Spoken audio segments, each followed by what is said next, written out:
Okay.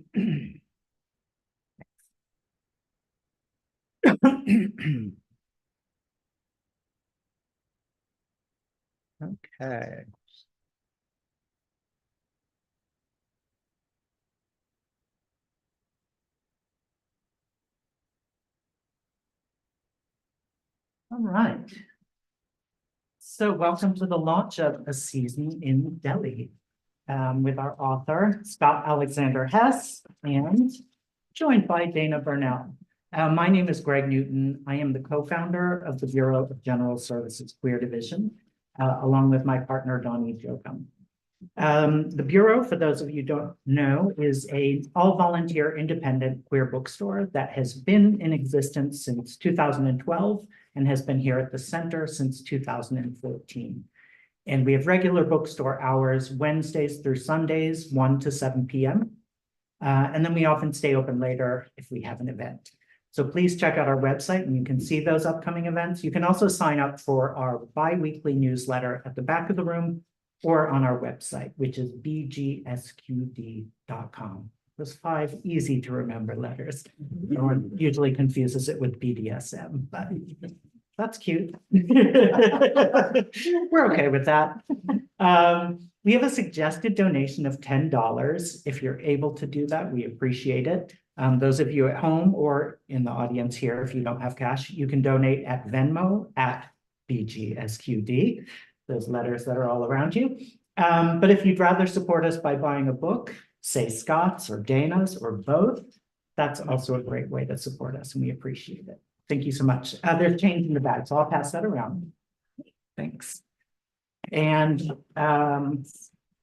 before I introduce our authors, I wanted to read a land acknowledgement. So the Bureau acknowledges that our organization operates on the unceded land of the Munsee Lenape. We encourage you to join the Bureau in signing up to make a monthly donation to the American Indian Community Houses Mannahatta Fund.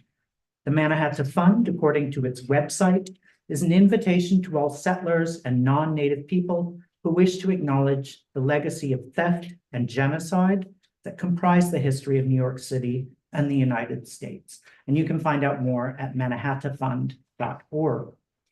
We also want to recognize that today is the 114th day of Israel's genocidal campaign against the Palestinian people, funded by our tax dollars and enabled by our government's unwavering support. We hope that you will join us in calling for an immediate permanent ceasefire, an end to the siege, and an end to the occupation in order to end the collective punishment of the Palestinians and to ensure the swift delivery of much needed food, water, medicine, fuel, and medical aid to the people of Gaza. So our readers today, Scott Alexander Hess is the author of 7 novels, including Skyscraper, a Lambda Literary Award finalist, and The Butcher's Sons, which was named a Kirkus Review's Best Book of 2015. His recent fiction, The Root of Everything and Lightning, is a #1 Amazon bestseller, and A Season in Delhi was released in 2023. But please don't buy it from Amazon. Go there and review it, and then go to our website or bookshop.org, which is a wonderful organization that funds independent bookstores. So you can choose the bookstore you want funds to go to, but all of the funds go collectively to a bunch of bookstores. So it's something I really recommend. There's cards over on the heater over there that you can take. Dana Burnell has written for the London Times Sunday Magazine, the Guardian Weekend Magazine, Time Out New York, Show Business Weekly, and others. A former contributing associate for Harvard Review, co-founder of Firewater Films in NYC, and arts editor for Inside New York, Dana was awarded a Mellon Foundation grant for fiction from Columbia University. Dana lives in New York City, and The Tame Man is her first novel. Her next novel, Remember the Night, about a woman obsessed with film noir star Barbara Stanwyck, who finds herself living in noir, will be published in 2025. Please give them a very warm welcome.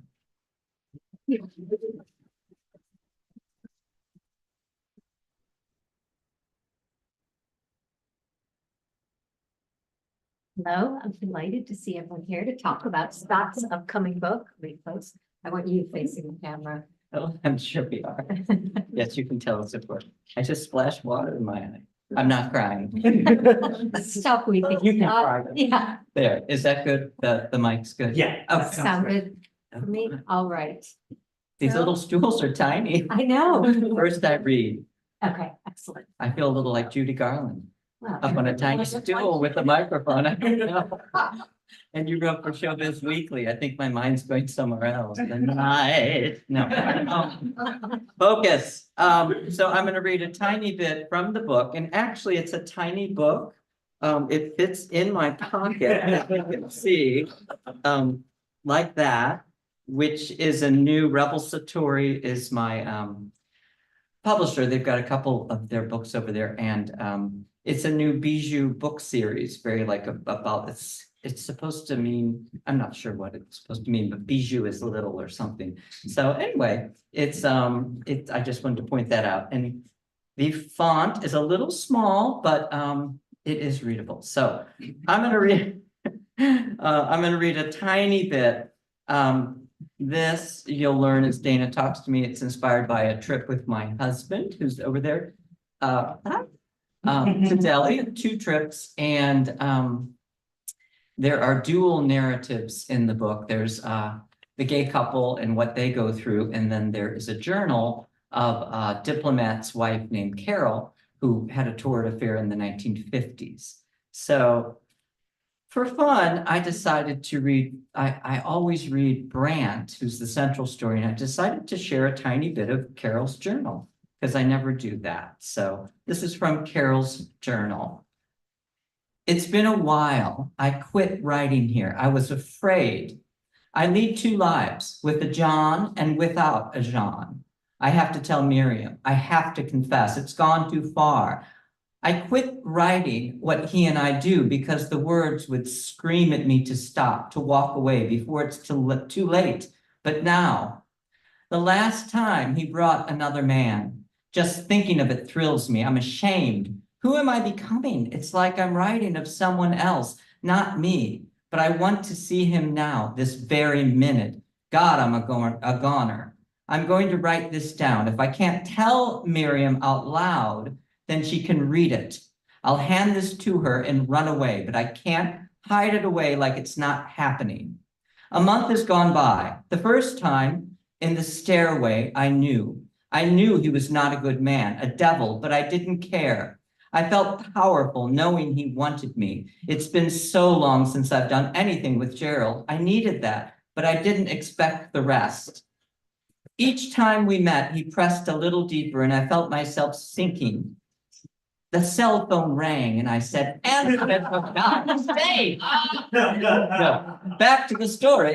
The dark, each time we met, he pressed a little deeper and I felt myself sinking. The dark bar, then the ratty hotel room, an alley. Each time it felt like a tiny push further away from who I thought I was. I believed back then that I could still walk away. I could tell Miriam, call it a lark, laugh. I even went 1 full week without seeing him. I thought about what I had with Gerald. He is a decent man. We have a good life. If I stop now, I thought, if I stop, it can all be just fine, like it was before we ever came to Delhi. I can go back to the old me.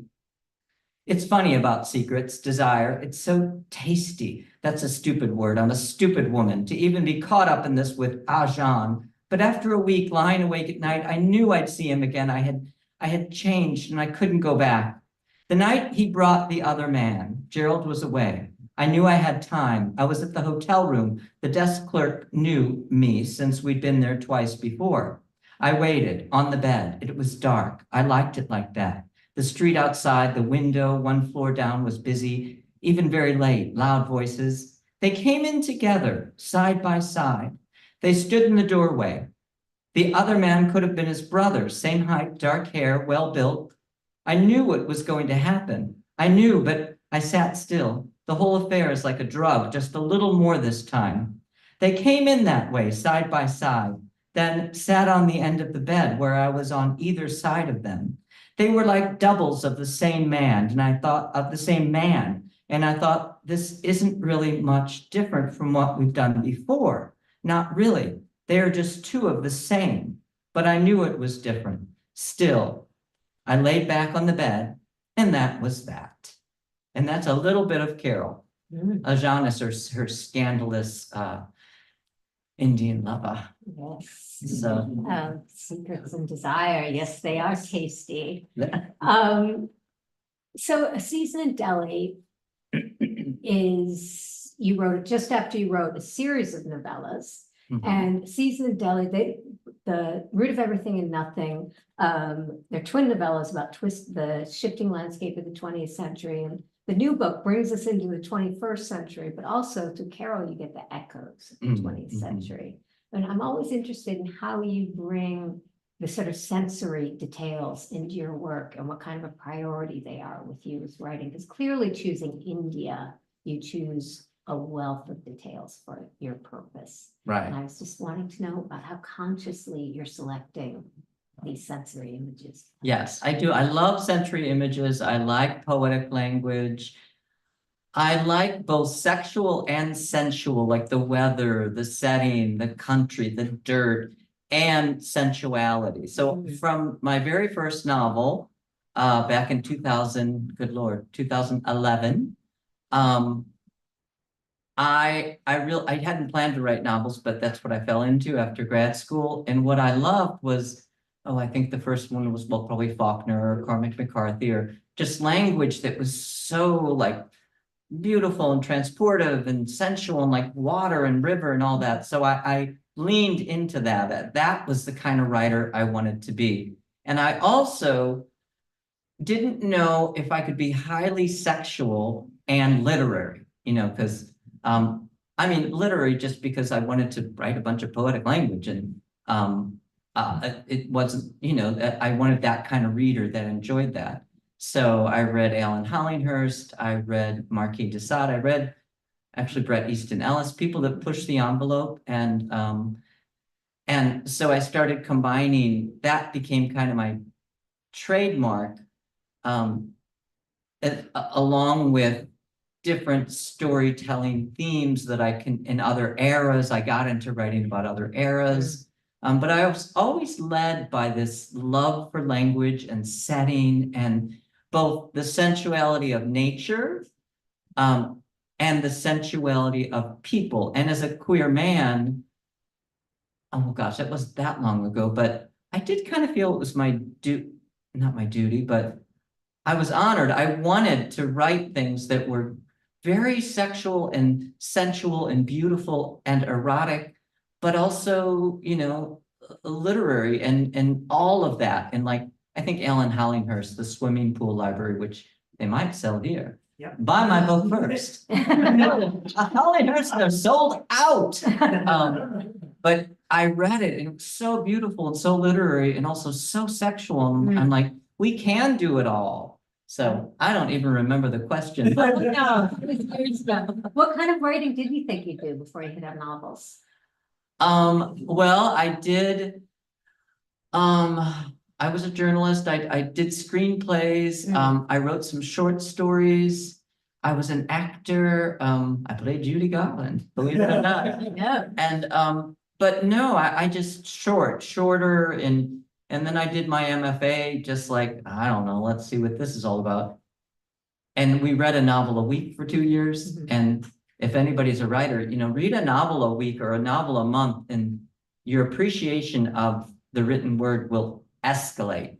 And I fell in love with the form of the novel. And I was like, wow, this would really be nice. And Yeah. it was intimidating, Yeah, because my first novel, not my favorite,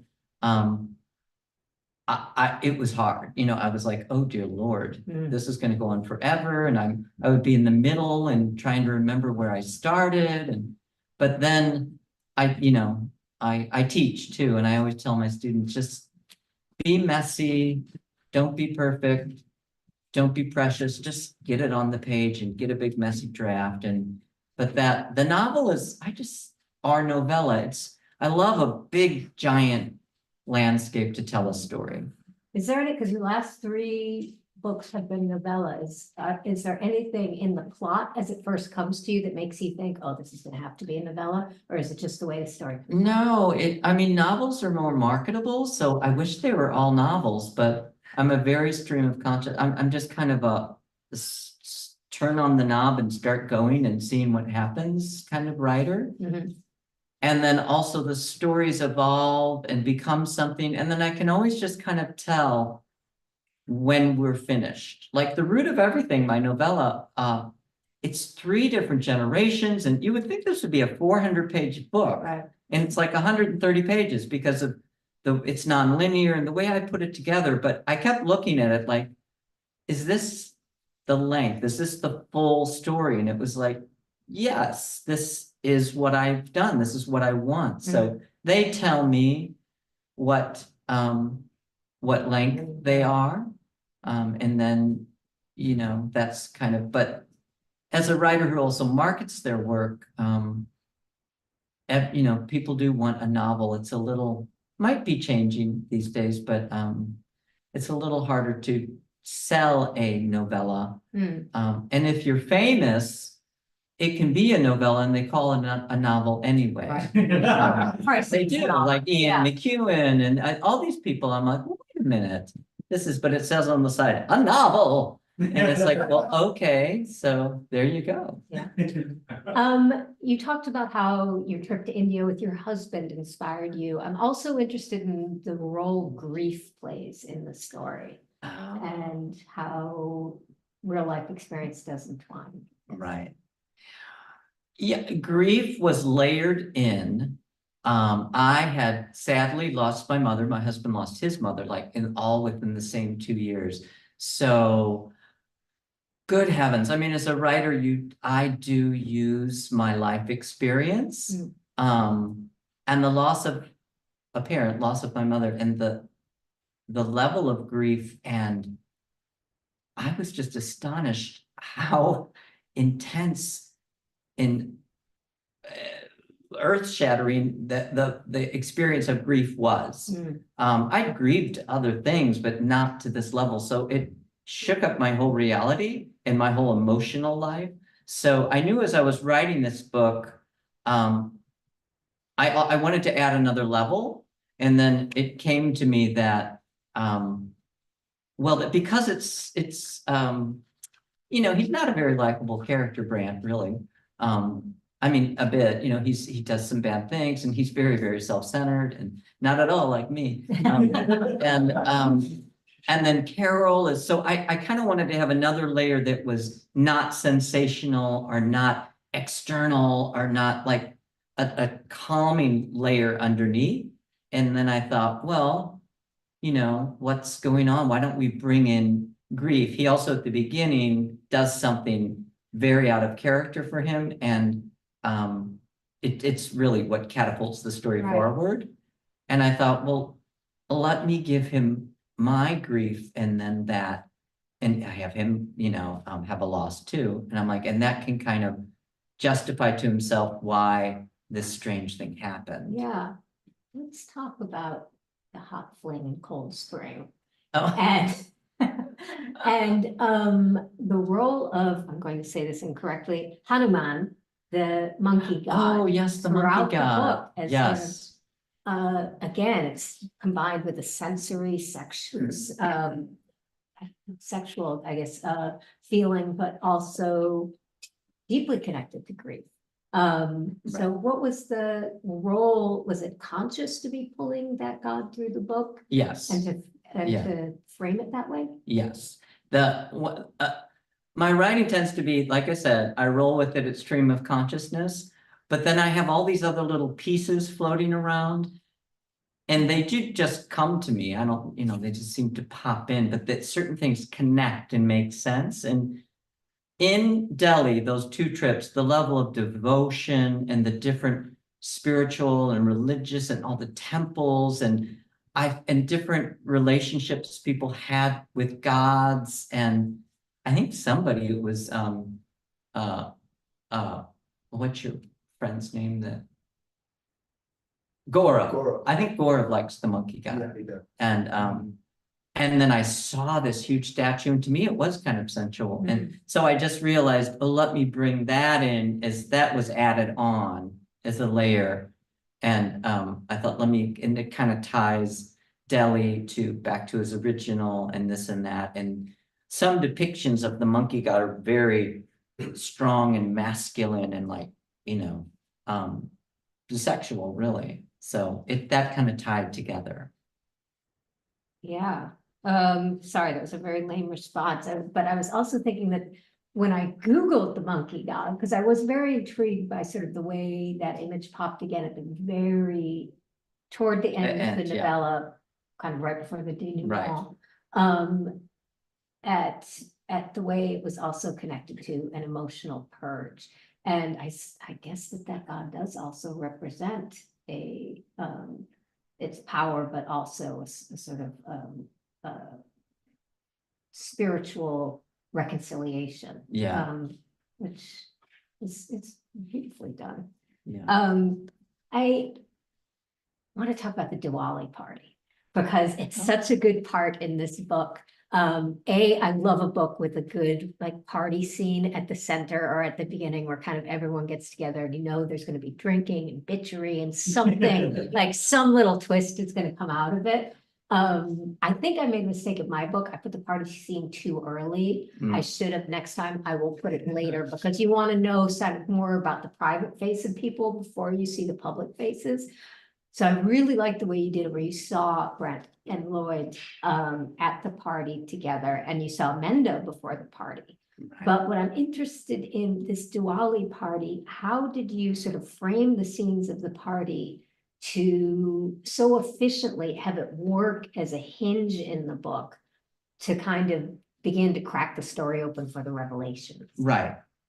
Yeah, I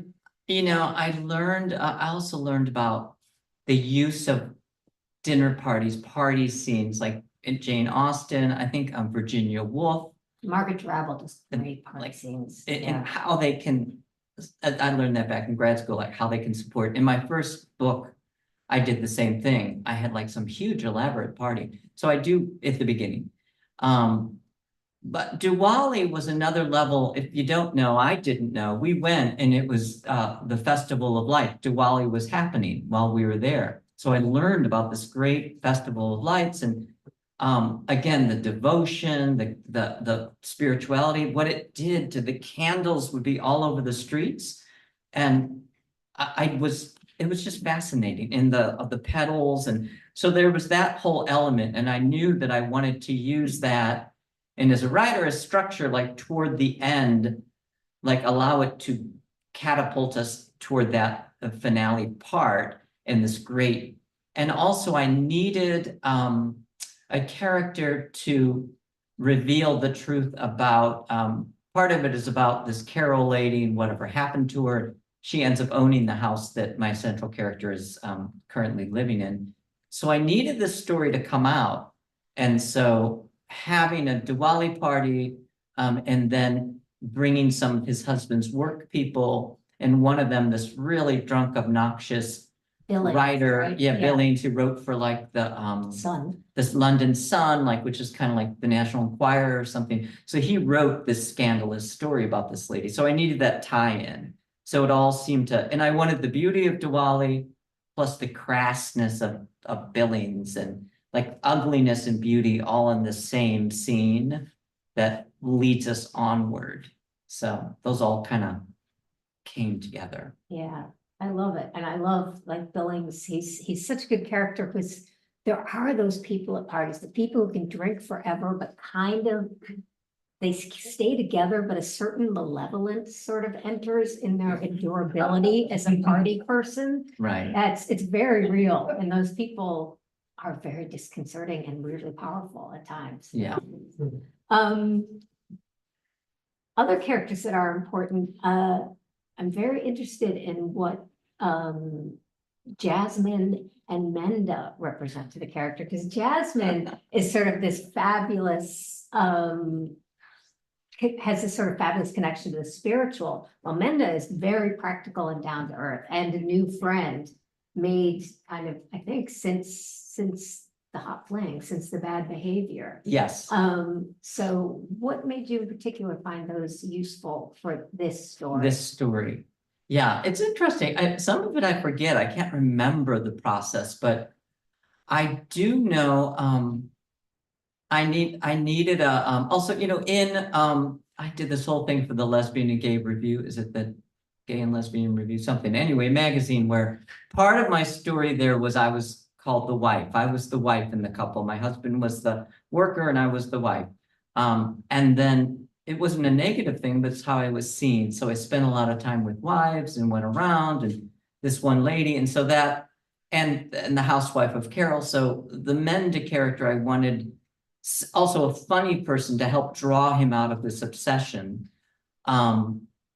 Interesting. Some people in this room know Jasmine. Once you read the book, maybe you'll notice, but Jasmine has gone by many names, including Chisa. So I'm not outing him. I told him. My very best friend of all lifetime of 30 years is Jasmine. And I don't know. I brought Jasmine in, also a steadying force that the character in the book becomes very obsessed and is like, oh my God, what is this? And is this a sign? Am I gonna, turn out terribly like Carol and this and that? And Jasmine is this, and this is all fiction.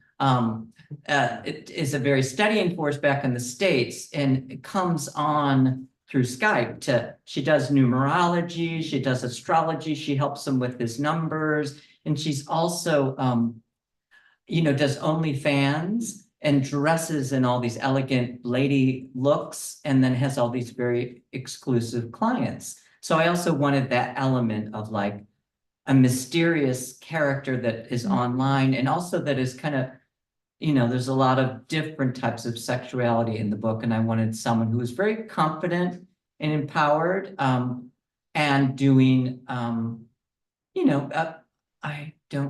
guess you'd call it sex work. I guess you would call it sex work, but in a sex positive way. Right. So, So there wouldn't be a traditional judgment coming on Brand. Yeah, no, and also she's very,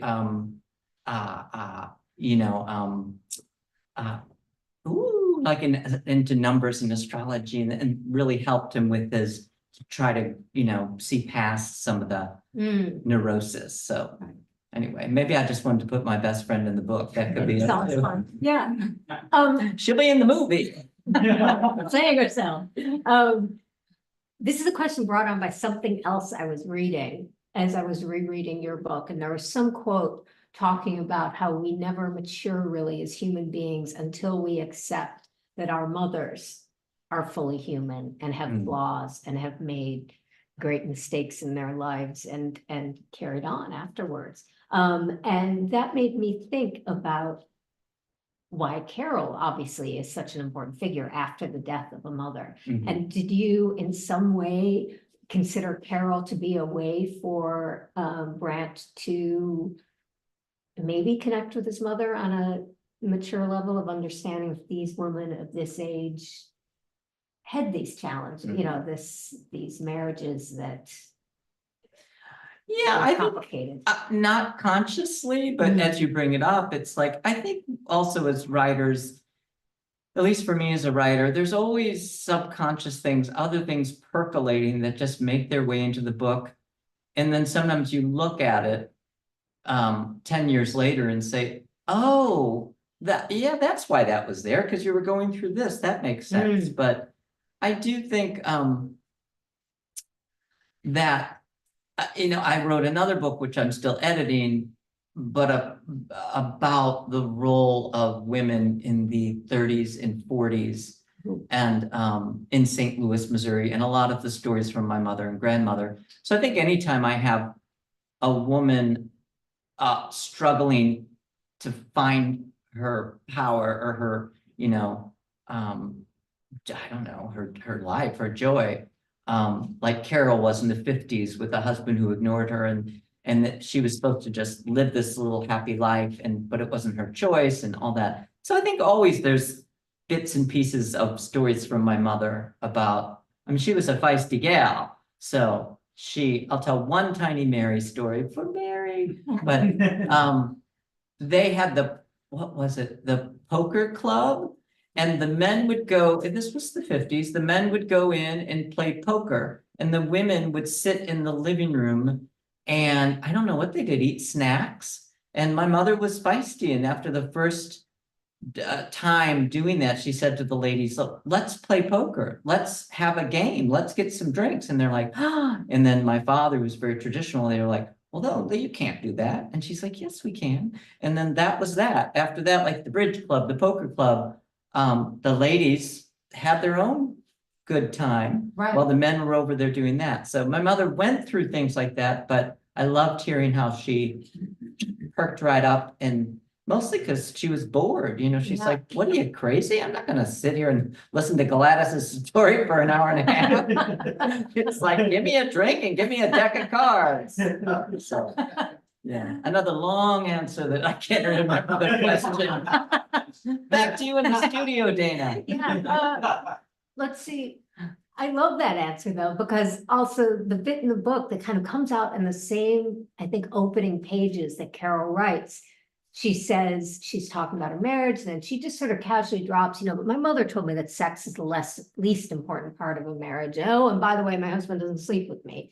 And then a page later, she decides to do something scandalous, which is completely understanding. It's understandable. And she certainly achieves her goal.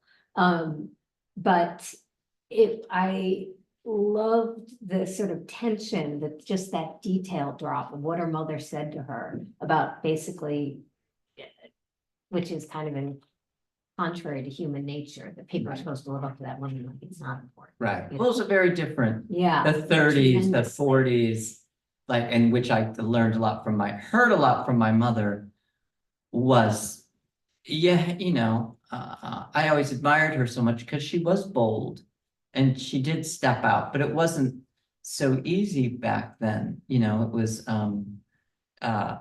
to step. I mean, the character in the book, Carol, also just doesn't like that she was brought here and given no choices and this and that. And she first starts the affair just to kind of get back at her friend Miriam, because Miriam's like, you're so vanilla and boring and this and that. And she's like, I'll show Miriam. So, but it's that same thing of like, wait, I'm going to be more. I want to be something else. Right. Not independent. So for my last question, I want to go back to the subject of Diwali, and it is the darkest time. It's at the darkest time of year, and it's about how light will always come out of the darkness. Light will remain, and that's certainly at the end of the book. There is the light remains, like forgiveness remains, and people can keep love after mistakes, which I thought was a very beautiful conclusion to come to, particularly with the characters you speaking to each other at the end. I don't want to give away the ending. But what do you feel is next for Grant, now that this grief perhaps has settled? He's still, yeah. Well, I mean, your story is told, but right. I think, I think that has helped heal him, and her simple message is, I think, resonates. And, I mean, not to give away the book, do they work out or not, but I definitely think it opens his mind a little, like that maybe he's overcomplicating, and that the answer is simpler than he thought. And I think, I believe all my books end with light, and people will argue with me. I often think films, I see a film and I see the hope, like The Forgiven. Did anyone see The Forgiven? Anyway, I see movies nobody sees. Absolutely. But I see light in sometimes there's a lot of other darkness. So I believe, like at the end of The Butcher's Sons, basically his brother almost killed him because he's gay. It's the 30s and this and that. There's a lot of violence and darkness that happens. But at the very end, him and his secret lover, Big Ed, are running the butcher shop. And sure, they're not out and so forth and this and that, but that is like such a kernel of hope. And people Right. would say like, oh, it's such a dark book. And I'm like, well, I guess, but anyway, life's a little dark but I see a little glimmer of hope there. Right. So. They're in love and they're butchering things. They're eating. What's wrong? What more can you ask I for? went to a vegan wedding last night. No, not a wedding. It was a birthday party. Oh, It was anyway. are there any questions anyone out here like to? I have a question. Oh, the man in the third row. And this is about personal experience, and there's no doubt that your personal experience enriches this book in many different dimensions. But in general terms, how does an author make sure that that personal experience really does pay its way and isn't just a self-indulgent distraction from the direction of the book? From the direction of the book. Well, I think that to be led by the story, and again, every writer is different, but my stories, it's like the muses are singing it. The stories just come to me, they just roll. And that's 80%. That's like that is what I am doing. That's the purpose. And then when I bring in consciously personal things, it's to enrich what's already there, like with the grief. Like grief is a universal thing. So let me bring in some experience around grief to enrich the story that is creating itself there.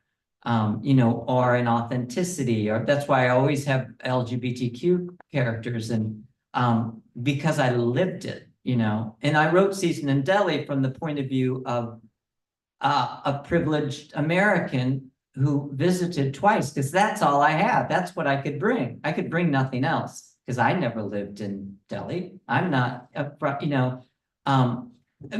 then so my personal could come in a lot there because that was the purpose of the journey. But then Delhi itself became a huge character because of the onslaught of what happens there. So, yeah, but it's never led. Believe it or not, I don't really want to write about myself. If I'm halfway through and like, oh dear God, this is me again. It's like, no, I'd rather the story I'm writing now, again, another long answer, even from the audience. He's like an extremely obese man who like 320 pounds, huge, and inherits a Kentucky, a farm in Kentucky. And that has been a joy. I also bring my experience of being an outsider as a queer man growing up in Missouri, but that's like the little part. And the big part is this thing that I have nothing, I don't even know where it comes from, but thank you for the question. I'm going to add to that answer because I love how you talked about grief is a safe thing to put in, and it's always interesting because it's universal. Right. An issue I had with the book I have that's going to be coming out is I'm a person obsessed with film noir. And as a child growing up, I used watching these movies, these film noir movies, as they were self-soothing to me during stressful or upsetting times as a child. And so when I was writing the book from someone who also had been obsessed with film noir, I brought my experience into the voice of the book way too much. I mean, my first readers were just like, Jesus, honey, tone it down. Like everything was like, so this frail walks into the bar with a hooskow, and, it goes on for 380 pages. No one cares what happens after page 20. Like you just like salt it in. You don't need to slap someone in the face with the Barbara Stanwyck of it all.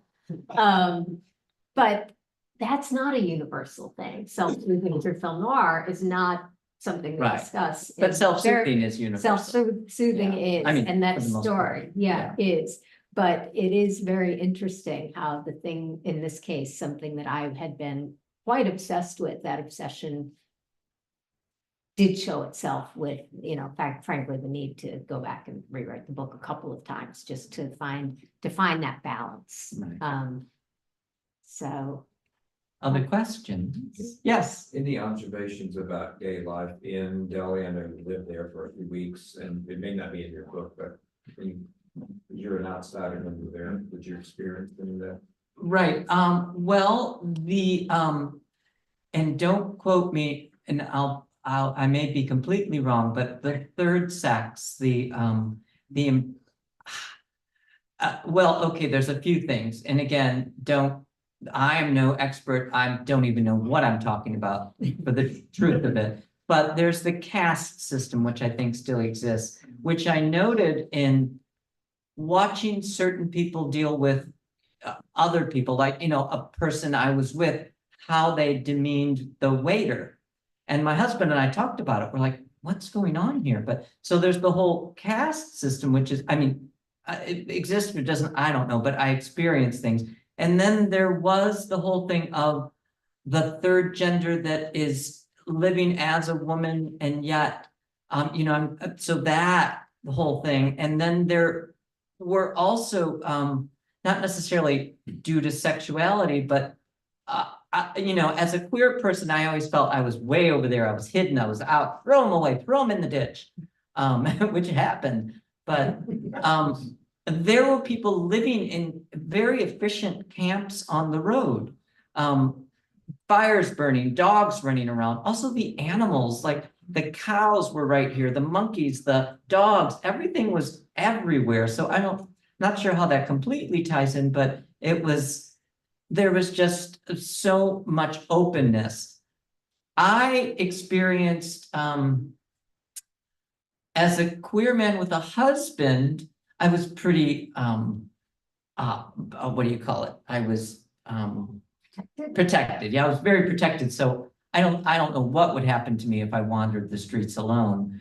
But I didn't feel a lot of animosity, other than being identified as a woman. And I had a lady chase me around the fancy store, determined to see me as a woman and a wife, and wanted me to buy this $400 purse, and kept saying, your husband will get it, your husband will get it, miss, come back, come back, come back. I don't know, I don't think I present, I'm not, it's, if I want, I could present as, I hope I would always present as I would honestly feel, but I am a he, him, but not necessarily throughout my trip to Delhi. So I had to kind of just roll with that. It was odd too. One last thing, remember the carpet man? The man who, I'm not sure what I would think of that, but he was trying to sell us a fancy carpet, and he got me in the corner and said, your husband will make love to you on that carpet. You will have the most exotic, erotic time on that carpet. And so I didn't get this. I'm like, well, I guess he's not anti-gay. He wants to have sex on the $3,000 carpet, but he's not necessarily either seeing me as an equal man, Right. I was, I guess, the wife who he thought Marcos was over in the corner having a beer, like, I guess he thought I, pulled Your job to make it say. yeah, I could say, give me that credit card. So again, I don't know. Yeah. You also mentioned how nice the staff was. Everyone was really nice to us. They gave us my birthday was there. They brought us cake. That nice lady who sang. Yeah, they embraced us. Yeah. They embraced us. Oh, and but I around the edges, like there was a young man who worked upstairs. I guess that would be that, yeah. Because he said he was gay, but he hadn't come out. And he literally cried while he was waiting on us because he had seen our wedding pictures on Facebook. Oh. And he did kind of indicate that I'm quitting this job because I'm going to be with my boyfriend. And he talked in whispered tones, and he was 22 years old. So I guess that did indicate to me that maybe it's not as simple, Right. made it to come out, to leave your family, to fall in love, to get married, things like that. So And in the book, Brent has a certain uncertainty about the house servant who's watching affection between him and his husband. Yes. And there's always Yes. a sense of, is this something. yeah, and that's more internal. Yeah. That's more his own internal fear. Yeah, So there's nothing positive, yeah. I have to go back. We have to go back. Well, Other questions? Yes. Hi, Scott. This book is so precious. I'm looking forward to reading it, and It's congratulations. fabulous. My question is, how does this book relate to your previous books? And having written so many books as an author, what do you feel like you learned in the process of having written so many books? Does it get easier, or are there any insights that you would provide to those of us who are aspiring to write? Yes, and my friend has a book coming out in May. He's a former student of mine who's now has a book coming out. Yay! Yes, it does get easier. In my experience, it does get easier. And like I said at the beginning, it becomes less precious. You trust yourself more. You just write, you let it be messy. You get to the end and then you say, I don't know. You know, the first book was so hard because I took it so seriously and which made it a little more artificial. A teacher once said to me, she's like, I said something, I thought it was a big dramatic scene and everyone would be weeping. And she said, well, were you crying when you wrote it? And I said, no. She said, so why am I going to be crying when I read it? She's like, you just string pretty sentences together right now. It's fairly brittle. I guess it's not a very good review, but at the time it was all I could do. I had to get the book done. So book 2, and I always challenge myself as a writer. If you do keep writing books, like I've been, the first one I started in 2008. So here we are, wherever we are. And I find myself getting bolder, taking risks, And also trying new simpler. things. Your writing's getting simpler, which I think is the sign of improvement. Well, yeah, it can, sometimes you don't have to, the need to impress or the need to go overboard or the, wanting, and also reading, really. Reading is the best teacher. Like if I constantly read, I constantly learn. But mostly learning to trust yourself, to not take yourself too seriously and to take risks, and it doesn't, not every book is your best or, gonna be a whatever. It's like, well, that one was fine and this one's better and this one's that. And it's like, it's just a book. And it's for sale at the counter. That's the best part. Any other questions before we, yes? It's a general question about the society in India. Indian society is one in which the haves and the have-nots are worryingly at ease with each other, and inequality and inequity is almost seen as the norm, fate, and I just wondered what will be the driver that moves that society on, do you think? Does it have to come from internally? I don't know. I think I have no clue other than the level of spirituality and devotion and dedication to God's beliefs, connection. Like there is a fluidity there that was like I was there were very few tourists and people just also it made New York look like a sleepy little town. It's so many people, so much it's everything. And I did notice when I would go to a particular temple and everyone would be there like in the middle of the day for 20 minutes and doing different, prayers and devotions. And it was just also like part of the tapestry of their life. It felt so connected and committed. And I don't know, that was my experience, more universal, not like I do go to church and, I think, I don't know. I think there's a lot of spirituality in the good old USA, but sometimes it's much more structured. And also, I don't know. I didn't have that much time there, but I didn't feel so much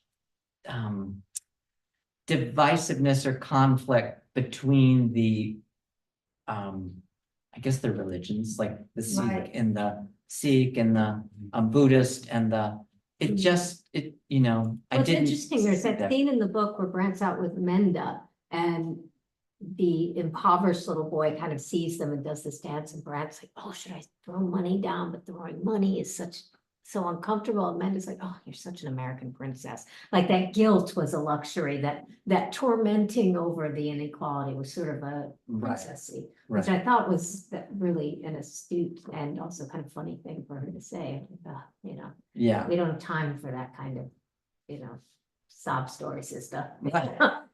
Well, it's everywhere, but yeah, it's everywhere. So. Any more final questions before we go? Otherwise, I'd love you, like, maybe just give us a few more sentences on your next book that you're working on. Oh, I thought you were gonna say, let's do a number. Let's do another. You play Judy, I'll be Mickey. No, you play Barbara, I get in trouble, I'm happy. I'm here. What was the question? Your next book, few sentences, maybe Oh, inspirations, how you're feeling about it in general. I like this book. I finished it and it's, it might be a novel. I think it's gonna be 180 pages. And I do like this book. It's been so strange. It's the strangest book I've written about, again, it's a dual narrative, so I seem to like that these days. Mm. And again, like I said, it's this huge, very, very, very obese, isolated man who inherits this farm and goes to Kentucky just thinking like, this is it, something's happening. I don't know what it is, but something's gonna happen in my life. And then there's a backstory of his uncle who was gay in the 50s, and there's murder and there's all sorts of things. So but I don't know, I had a ball writing the book, and then we'll see, you know, and it's done and edited and revised and everything.